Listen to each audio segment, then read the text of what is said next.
Lorsque le défunt n'a pas exprimé ses dernières volontés, soit par le biais de libéralité, à savoir un testament, une donation ou autre, soit par le biais de conventions, c'est la loi qui va déterminer les personnes qui recueilleront les biens composant son patrimoine. Les réglementations applicables à la dévolution successorale sont reprises dans les articles 718 et suivants du Code civil. Pour rappel, il existe 3 types de succession: la succession testamentaire, la succession contractuelle et la succession légale. La succession est contractuelle lorsque le transfert des biens a été déterminé par l'objet d'une convention faite par le défunt. Il peut s'agir d'une donation, de biens à venir ou d'une institution contractuelle. Il y a succession testamentaire lorsque le défunt a rédigé un testament. Par conséquent, la succession s'établira en prenant en compte les volontés du testateur, en prenant toutefois en considération les réserves héréditaires. La succession est légale lorsque le défunt, également appelé le decuius, n'a pas rédigé de testament ou de convention de son vivant. Il n'y a donc pas déterminé quelles étaient ses volontés vis-à-vis du devenir de ses biens. Dans cette hypothèse, on parle de succession ab intestate, de telle sorte que c'est la loi qui va déterminer les personnes qui recueilleront les biens composant son patrimoine. Dans le cadre de la succession légale, le législateur a instauré des règles afin de déterminer quels sont les héritiers du défunt. Il s'agit des règles reposant sur la ligne de parenté, d'ordre et de degré, et également des mécanismes de substitution et de fente.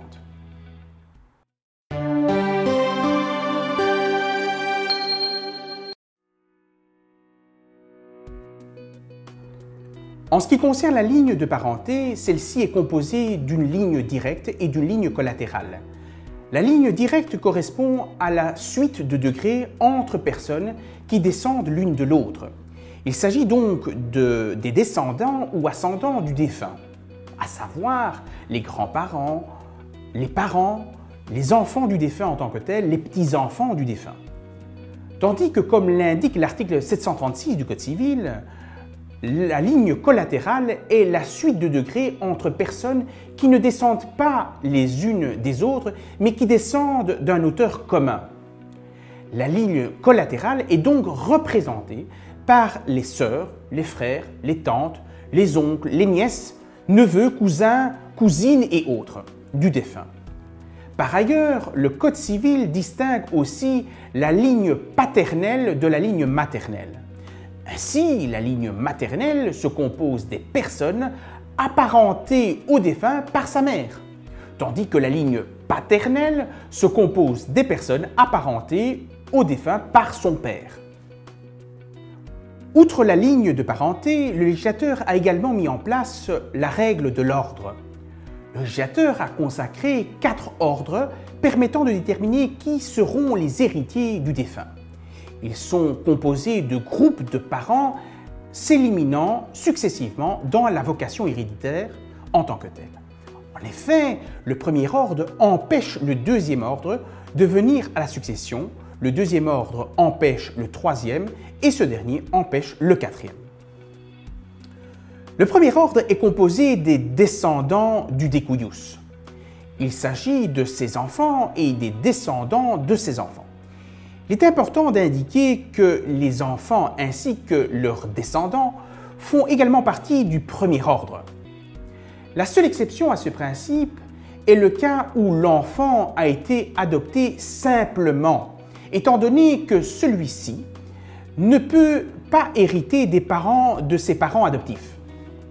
Le deuxième ordre comprend les collatéraux dits privilégiés, à savoir les frères et sœurs du défunt, ainsi que leurs descendants, neveux, petits-neveux, etc., etc. Cet ordre se compose ainsi de la mère et du père du défunt.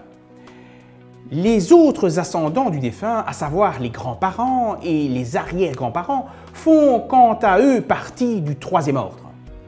Le quatrième et dernier ordre se compose des collatéraux ordinaires, à savoir les oncles, tantes, cousins et cousines et autres.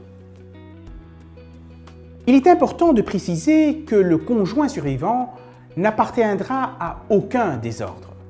Par conséquent, le conjoint survivant qui vient à la succession n'exclut personne et personne ne l'exclut.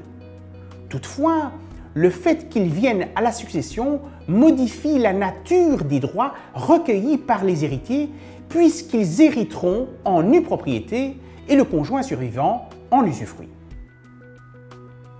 À l'intérieur des ordres, ceux qui hériteront seront ceux qui sont les plus proches selon les règles de degré. Le degré se calcule par le nombre de générations. En effet, l'article 735 du Code civil dispose que la proximité de parenté s'établit par le nombre de générations. Chaque génération s'appelle un degré. Pour calculer le degré, il faut faire une distinction entre les générations en ligne directe et les générations en ligne collatérale. Pour la ligne directe, le degré se calcule par le nombre de générations. Ainsi, le fils est, à l'égard du père décédé, au premier degré, le petit-fils au second. Le père du défunt est, à l'égard de son fils décédé, au premier degré, les grands-parents du défunt au deuxième degré, etc., etc. En ligne collatérale, le calcul des degrés est différent. En effet, dans ce cas, les degrés se comptent par les générations, depuis l'un des parents jusqu'à l'auteur commun, et depuis celui-ci jusqu'à l'autre parent. Ainsi, deux frères sont au deuxième degré, il faut remonter à l'auteur commun qui est le parent. L'oncle et le neveu sont au troisième degré, les cousins germains au quatrième, etc., etc. En tout état de cause, le législateur a fixé une limite. Celle-ci est qu'on n'hérite pas au-delà du quatrième degré en ligne collatérale.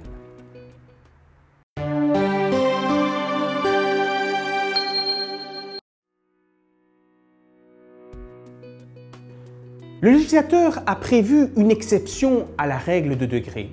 Il s'agit du mécanisme anciennement appelé la représentation successorale.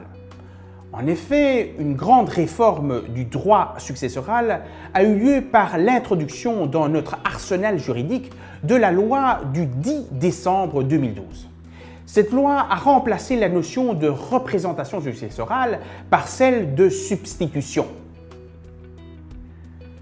La substitution est définie à l'article 739 du Code civil. Celui-ci dispose que la substitution permet aux descendants d'un successible de prendre sa place dans la succession et d'y être appelé à son degré.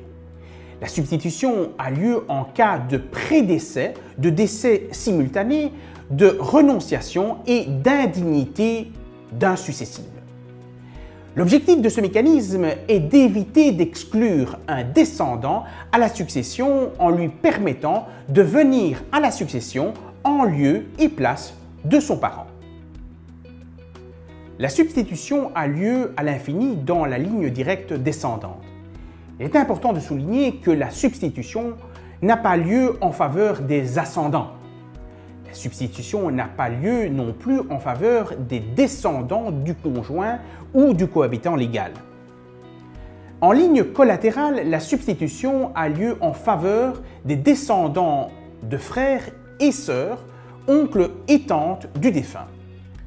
Par ailleurs, la substitution a lieu même lorsqu'aucun des successibles au même degré ne vient à la succession, soit parce qu'ils sont décédés avant ou au même moment que le défunt lui-même, soit parce qu'ils ont renoncé ou qu'ils sont indignes.